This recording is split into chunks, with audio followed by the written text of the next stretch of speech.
नमस्कार दोस्तों, स्वागत है आप सभी का मेरी कहानियों में। मैं हूं शिखा और एक बार फिर से आपके लेकर आई हूं एक नई कहानी और उम्मीद करती हूं कि ये कहानी भी बाकी कहानियों की तरह आपको बेहद पसंद आएगी और आप पहले की तरह अपना प्यार और सपोर्ट मेरी वीडियोस पर बनाए रखेंगे। तो चलिए अपनी आज की कहानी शुरू करते हैं।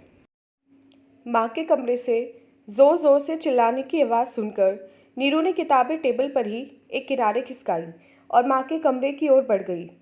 कमरे में जाकर देखा तो माँ कसकर अपने होंठ भींचे और आंखें बंद किए पलंग पर बैठी थी।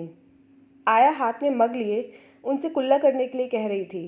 नीरू के पैरों की आहट पाकर माँ ने धीरे से अपनी आंखें खोली और फिर आंखें बंद करके ऐसे बैठ गई जैसे कुछ देखा ही न हो। नीरू को देखते ही आया दुखी स्वर में बोली, देखिए ना दीदी, माँ जी कितना परेशान कर रही हैं। 1 घंटे से मग लिए खड़ी हूँ पर माँ जी अपना मुंह ही नहीं खोल रही हैं। मुझे दूसरे काम भी तो करने हैं। आप ही बताइए अब मैं क्या करूँ। माँ की मुख मुद्रा देखकर नीरू को हंसी आ गई। उसने हंसकर आया से कहा, तुम जाकर अपना काम करो, माँ को मैं संभाल लूँगी। और ये कहते कहते नीरू ने मग आया के हाथ से लेकर माँ के मुंह के सामने लगाकर माँ से कुल्ला करने के लिए कहा, पर माँ छोटे बच्चे के समान मुंह बंद किए ही बैठी रहीं। तब नीरू ने उन्हें डांट कर कहा, माँ जल्दी करो, मुझे ऑफिस जाना है। नीरू की बात सुनकर माँ ने शैतान बच्चे की तरह धीरे से अपनी आधी आंखें खोली और मुंह घुमाकर बैठ गई। परेशान नीरू बार बार घड़ी देख रही थी। आज उसके ऑफिस में उसकी एक ज़रूरी मीटिंग थी, इसलिए उसका टाइम पर ऑफिस पहुंचना बहुत ज़रूरी था। पर माँ तो कुछ भी समझना ही नहीं चाहती थी। थक हार कर नीरू ने उनके दोनों गाल प्यार से थपथपाकर ज़ोर से कहा, माँ मेरे पास इतना समय नहीं है कि मैं तुम्हारे नखरे उठाती रहूं। अब जल्दी से मुंह खोलो और कुल्ला करो। नीरू की बात सुनकर इस बार जब माँ ने कुल्ला करने के लिए चुपचाप मुंह में पानी भरा तो नीरू ने चैन की सांस ली। थोड़ी देर तक नीरू इंतज़ार करती रही कि माँ कुल्ला करके पानी मग में डाल देंगी, पर जब माँ फिर से मुंह बंद करके बैठ गई तो नीरू के गुस्से का ठिकाना न रहा। गुस्से में नीरू ने माँ को झकझोर कर कहा, माँ क्या कर रही हो? मैं तो थक गई हूँ तुम्हारे नखरे सहते सहते। नीरू की बात अभी पूरी भी नहीं हुई थी कि माँ ने थुर्र करके अपने मुंह का पूरा पानी इस प्रकार बाहर फेंका कि एक बूंद भी मग में न गिरकर नीरू के मुंह पर और कमरे में फैल गया। यह देखकर नीरू को जोर से रुलाई आ गई। रोते रोते उसने माँ से कहा, क्यों करती हो तुम ऐसा? क्या बिगाड़ा है मैंने तुम्हारा? मैं अभी नहाकर साफ कपड़े पहनकर ऑफिस जाने के लिए तैयार हुई थी और तुमने मेरे कपड़े और कमरा दोनों ही फिर से गंदे कर दिए। तुम दिन में कितनी बार कमरा गंदा करती हो, कुछ अंदाज़ा है तुम्हें? आज आया 5 बार पोछा लगा चुकी है। अगर आया ने काम छोड़ दिया तो? माँ तुम समझती क्यों नहीं? मैं अकेली क्या क्या करूँ? कहते हुए नीरू अपनी आंखें पोंछती माँ के कमरे से बाहर चली गई। अपने ही कहे शब्दों पर नीरू चौंक गई। उसे लगा उसने ये शब्द पहले किसी और के मुंह से भी सुने हैं, पर कहाँ। ऑफिस पहुंचकर नीरू माँ और घर के बारे में ही सोचती रही। पिताजी की मृत्यु के बाद माँ ने अकेले ही चारों भाई बहनों को कितनी मुश्किल से पाला, यह नीरू कभी भूल नहीं सकती। नौकरी, घर, हम छोटे भाई बहन और अकेली माँ, हम चारों भाई बहन माँ की नाक में दम किए रहते। कभी कभी तो माँ रो भी पड़ती थी। कभी पिताजी को याद करके रोते रोते कहती थी, कहाँ चले गए आप मुझे अकेला छोड़कर? मैं अकेली क्या क्या करूँ? अरे माँ ही तो कहती थी, मैं अकेली क्या क्या करूँ। माँ तो सचमुच अकेली थी। मेरे पास तो काम वाली आया, कुक सब हैं, बड़ा सा घर है, रुपया पैसा और सब सुविधाएं मौजूद हैं, तब भी मैं चिड़चिड़ी हो जाती हूँ। अब मैं माँ पर अपनी चिढ़ कभी नहीं निकालूंगी। माँ की मेहनत से ही तो मुझे ये सब कुछ मिला है, वरना मैं कहाँ इस लायक थी कि आईआईटी में नौकरी कर पाती। कितनी मेहनत की, कितना समय लगाया मेरे लिए। अभी दिन ही कितने हुए हैं जब छोटी बहन मीतू ने मुझसे कहा था, माँ की वजह से तुम इस मुकाम तक पहुँची हो, वरना हम सभी तो बस किसी तरह जी रहे थे। हमें तो चाह कर भी माँ को कोई सुख नहीं दे सकते। वैसे तुमने बचपन में माँ को कितना परेशान किया है, तुम भूली नहीं होंगी। अब माँ इसी जन्म में अपना हिसाब पूरा कर रही हैं। आज लगता है कि सच ही तो कहती है मेरी बहन। शाम को नीरू माँ की पसंद की मिठाई लेकर घर गई। घर में कोहराम मचा था। आया माँ के कमरे के बाहर बैठी रो रही थी और अंदर कमरे में माँ ज़ोर ज़ोर से चिल्ला रही थी। नीरू को देखते ही आया दौड़कर उसके पास आई और रोते रोते बोली, दीदी अब आप दूसरी आया रख लीजिए, मुझसे आपका काम नहीं हो पाएगा। क्या हुआ? नीरू ने परेशान होकर पूछा। काम छोड़ने की बात क्यों कर रही हो? माँ पहले से ऐसी नहीं थी। तुम बरसों से हमारे यहाँ काम कर रही हो। अच्छी तरह से जानती हो कि माँ कुछ सालों से बच्चों जैसा व्यवहार करने लगी हैं। अब इस कठिन समय में अगर तुम चली जाओगी तो मैं क्या करूँगी? तुम्हारे सहारे ही तो मैं घर और ऑफिस दोनों संभाल पाती हूँ। अच्छा चलो, मैं तुम्हारे पैसे बढ़ा दूँगी, पर काम मत छोड़ना प्लीज़। मैं माँ को भी समझाऊँगी। अब बताओ हुआ क्या है? इतनी परेशान क्यों हो? मैंने माँ जी से बार बार कहा कि कपड़े गंदे ना करें, ज़रूरत पड़ने पर मुझे बताएं। सुबह मैंने उनसे बाथरूम चलने के लिए कहा तो उन्होंने मना कर दिया और 2 मिनट बाद ही बिस्तर गंदा कर दिया। मैंने उनकी सफाई के साथ ही साथ उनसे नहाने के लिए भी कहा तो वे बोली, पानी कमरे में ही ले आओ, मैं कमरे में ही नहाऊंगी। बहुत समझाने पर भी जब माँ जी नहीं मानी तो मैं पानी कमरे में ले आई। वैसे भी अकेले मेरे लिए माँ जी को उठाना मुश्किल था। मैंने सोचा था कि गीले कपड़े से पोंछ दूंगी, फिर खाना खिला दूंगी, पर माँ जी ने तो गुस्से में पैर से पानी की पूरी बाल्टी ही उलट दी और खाने की थाली उठाकर नीचे फेंक दी। मैं तो दिन भर कमरा साफ कर करके थक जाती हूँ। नीरू ने माँ के कमरे में पैर रखा तो उसका दिल घबरा गया। पूरे कमरे में पानी ही पानी भरा था। खाने की थाली एक और पड़ी थी और कटोरियाँ दूसरी तरफ। रोटी, दाल, चावल सब ज़मीन पर फैले थे। माँ मुँह फुलाए बिस्तर पर बैठी थी। नीरू ने माँ के पास जाकर पूछा, क्या हुआ माँ, खाना क्यों नहीं खाया? तुमने कल रात को भी खाना नहीं खाया, इस तरह तो तुम कमज़ोर हो जाओगी। मैं आया के हाथ का खाना नहीं खाऊंगी। आया गंदी है, उसे भगा दो। मुझसे कहती है कि मेरी शिकायत तुमसे करेगी, फिर तुम मुझे डांटोगी। तुम डांटोगी मुझे? माँ ने किसी भोले बच्चे की तरह भोलेपन से पूछा तो नीरू को हंसी आ गई। उसने माँ के गले में हाथ डालकर प्यार किया और बोली, मैं अपनी प्यारी माँ को अपने हाथों से खाना खिलाऊंगी। बोलो क्या खाओगी? मिठाई दोगी? माँ ने आशंकित होकर कहा। मिठाई? पर मिठाई तो खाना खाने के बाद खाते हैं। पहले खाना खा लो, फिर मिठाई खा लेना। नहीं, पहले मिठाई दो। नहीं, पहले खाना, फिर मिठाई। नीरू ने माँ की नकल उतार कर कहा तो माँ ताली बजाकर खूब हंसी और बोली, बुद्धू बना रही हो, खाना खा लूँगी तो मिठाई नहीं दोगी, पहले मिठाई लाओ। नीरू ने मिठाई लाकर सामने रख दी तो माँ खुश होकर बोली, पहले एक पीस मिठाई, फिर खाना। अच्छा ठीक है, लड्डू लोगी या रसगुल्ला? रसगुल्ला, माँ ने खुश होकर कहा।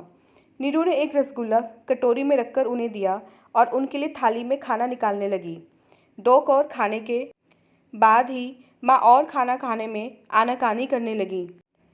पेट गर्म हो गया, अब और नहीं खाऊंगी, माँ ने मुंह बनाकर कहा। अच्छा, 1 कौर मेरे लिए माँ।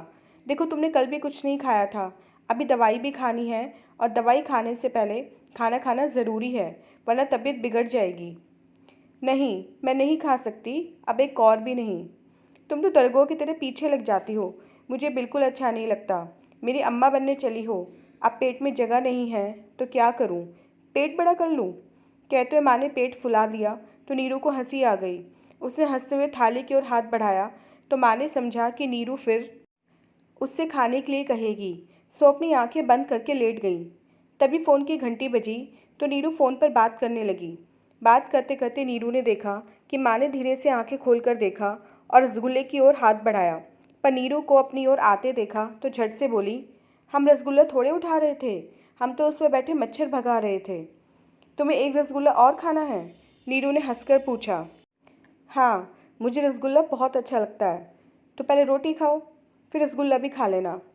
रसगुल्ला, कचौड़ी, कचौड़ी, फिर रसगुल्ला, फिर कचौड़ी। माँ मुँह ही मुँह में बुदबुदा रही थी। नीरू ने सुना तो उसे हंसी आ गई। शाम को मेहमान आने वाले हैं, तब तुम्हारी पसंद की कचौड़ी बनाऊंगी। नीरू ने माँ को मनाने के लिए कहा तो माँ प्रसन्न होकर बोली, हींग वाली कचौड़ी? हाँ, हींग वाली। लो अब एक रोटी खा लो, फिर शाम को कचौड़ी खाना। तो मैं शाम को रोटी नहीं खाऊंगी। हाँ, मुझे पेट भर कचौड़ी देना। अच्छा बाबा, मैं तो इसलिए रोकती हूँ कि मीठा और तला भुना खाने से तुम्हारी शुगर बढ़ जाती है। आज शाम को जो तुम कहोगी मैं तुम्हें वही खिलाऊंगी, पर अभी एक रोटी खाओ। नीरू ने माँ को रोटी खाने के लिए मना ही लिया। रोज़ रोज़ यही होता था। नीरू ऑफिस में भी घर की ही चिंता में डूबी रहती। पता नहीं माँ ने घर में क्या तबाही मचाई होगी, आया होगी भी या काम छोड़कर भाग गई होगी। घर जाकर जब सब कुछ ठीक देखती तो चैन की सांस लेती। नीरू को चिंता में डूबा देखकर उसकी सहेली ने पूछा, क्या कोई परेशानी की बात तुम्हें खाए जा रही है? पता है, आज मीटिंग में भी तुम्हारा ध्यान नहीं था। पता नहीं कहाँ और किस सोच में डूबी थी तुम। सबका ध्यान तुम्हारी तरफ लगा था। इस तरह तो तुम्हारी नौकरी चली जाएगी। घर, बच्चे और माँ, सबकी जिम्मेदारी तुम्हारे ऊपर ही तो है। माँ की चिंता ही तो मुझे खाए जा रही है। माँ बिल्कुल बच्चों जैसा व्यवहार करने लगी है। अब बच्चे के लिए तो यह सोचकर सब्र हो जाता है कि थोड़े दिनों की बात है, फिर सब ठीक हो जाएगा। पर माँ के लिए क्या करूँ? गोद ले ले। क्या कहा? फिर से तो कहना। कह तो रही हूँ, माँ को गोद ले ले, उससे तेरी चिंता कम हो जाएगी। दिमाग तो खराब नहीं हो गया तेरा? मैं अपनी माँ को गोद ले लूँ? अगर ले भी लूँ तो क्या होगा? होगा यह कि माँ की परेशानी तुझे परेशान नहीं करेगी। तूने यह तो सुना ही होगा कि बूढ़े और बच्चे बराबर होते हैं। बुढ़ापा बचपन का दोबारा आना होता है। बुढ़ापे में मनुष्य की आदतें, बात, व्यवहार, जिद सब में बचपना दिखाई देने लगता है। अगर हम उन्हें बच्चा समझ कर ही लें तो उनकी हरकतों पर गुस्से की बजाय प्यार आने लगेगा और घर का माहौल भी अच्छा हो जाएगा। अब हम उनसे ये उम्मीद तो नहीं कर सकते ना कि वे बदल जाएं। बदलना तो हमें पड़ेगा। तू अपने मन में ये मान ले कि अब वे तेरी बच्ची हैं और तुझे उनका वैसे ही ध्यान रखना है जैसे कभी वे तुम्हारा रखती थीं। जब भी तुम्हें उनकी कोई बात बुरी लगे, तुम अपने बचपन कि कोई ऐसी घटना याद करना और उस घटना पर माँ की प्रतिक्रिया भी। मुझे यकीन है तेरा गुस्सा कम हो जाएगा। यार, अब हमारी बारी है कुछ करने की। मम्मी, अकेले बैठी बैठी हंस क्यों रही हो? नीरू कमरे में अकेली बैठी हंस रही थी। तभी उसकी बेटी रितु ने पूछा। मैं अपने बचपन को याद कर रही थी। पता है, मैं माँ को बहुत तंग करती थी। एक बार मेरी घड़ी खराब हो गई तो मैं अड़ गई कि जब तक नई घड़ी नहीं आएगी मैं स्कूल नहीं जाऊंगी। छोटे से उस शहर में घड़ी की कोई अच्छी दुकान भी नहीं थी। तब माँ पास के शहर जाकर मेरे लिए नई घड़ी लाई थी। बहुत प्यार करती है माँ मुझसे। अच्छा, तो तुम उन पर गुस्सा क्यों करती हो? रितु ने पूछा। वह तो उनकी परेशानी देखकर गुस्सा आ जाता है, पर अब मैं गुस्सा नहीं करूँगी। क्यों? अब ऐसा क्या हो गया? तुम्हें क्या पता। जब मेरी शादी के बाद तुम्हारे दादा दादी मुझे बहुत तंग करने लगे और तुम्हारे पापा भी उन्हीं की भाषा बोलने लगे, तब माँ मुझे वहाँ से अपने पास ले आई। मैं तो उस दुख से कभी उभर ही ना पाती अगर माँ मुझे सहारा ना देती। अदालतों के चक्कर लगा लगा कर, अपने जेवर बेचकर उन्होंने तुम्हारे पापा से ना सिर्फ तलाक दिलवाया, मुझे नौकरी करने के लिए भी प्रेरित किया। आज मैं जो कुछ भी हूँ, यह उन्हीं की मेहनत का फल है। अब मेहनत करने की बारी मेरी है। अब मैंने उन्हें गोद ले लिया है। अब मैं उनकी माँ हूँ और वे मेरी प्यारी सी बच्ची। मैं उनकी हर बचकानी हरकत का आनंद लूँगी, वैसे ही जैसे जब तुम छोटी थी तो तुम्हारी शैतानियों, बचकानी बातों पर मैं खुश होती थी। अब ये समय माँ के बचपन का पुरागमन ही तो है। आओ, हम सब मिलकर माँ की शैतानियों का आनंद उठाएं। चलो चलो, माँ के कमरे में मस्ती करेंगे सब, माँ के साथ। नानी उठो, हम आपके साथ मस्ती करने आए हैं, रितु ने कमरे के बाहर से ही चिल्लाकर कहा। पर अंदर पहुंचकर जब नानी को सोते देखा तो मायूसी से नीरू से कहा, माँ, नानी तो आज अभी से सो गई। चलिए हम बाहर का चक्कर लगा कर आते हैं। अभी नीरू कमरे के दरवाजे तक ही पहुंची थी कि ऐसी आवाज़ आई जैसे कोई कुछ खा रहा हो। नीरू तुरंत मुड़ी और उसने माँ की चद्दर खींच दी। चद्दर हटते माँ घबराकर बैठ गई। उन्होंने अपने दोनों हाथ पीछे छिपा लिए। दिखाओ माँ, तुम्हारे हाथों में क्या है? क्या छिपा रही हो? मुझे दिखाओ। कहते हुए नीरू ने माँ के दोनों हाथ पकड़कर सामने कर लिए तो देखा माँ के हाथों में अधखाए मीठे बिस्कुट थे। अगर कोई और दिन होता तो नीरू जोर से चिल्लाकर पूरा घर सिर पर उठा लेती, शुगर बढ़ जाने की चिंता करती। पर आज उसे याद आया अपना बचपन, जब वह माँ के सोने के बाद दोपहर में फ्रिज से निकालकर स्टोर में छिपकर आइसक्रीम खाती थी। बस यह याद आते ही उसे हंसी आ गई। उसे आज माँ छोटी बच्ची सी लगी और उसने माँ को प्यार से गले लगा लिया। तो दोस्तों, ये थी हमारी आज की कहानी। उम्मीद करती हूँ ये कहानी आपको पसंद आई होगी। मिलते हैं अपनी नेक्स्ट कहानी के साथ, इससे नेक्स्ट वीडियो में। तब तक के लिए आज्ञा दीजिए। धन्यवाद।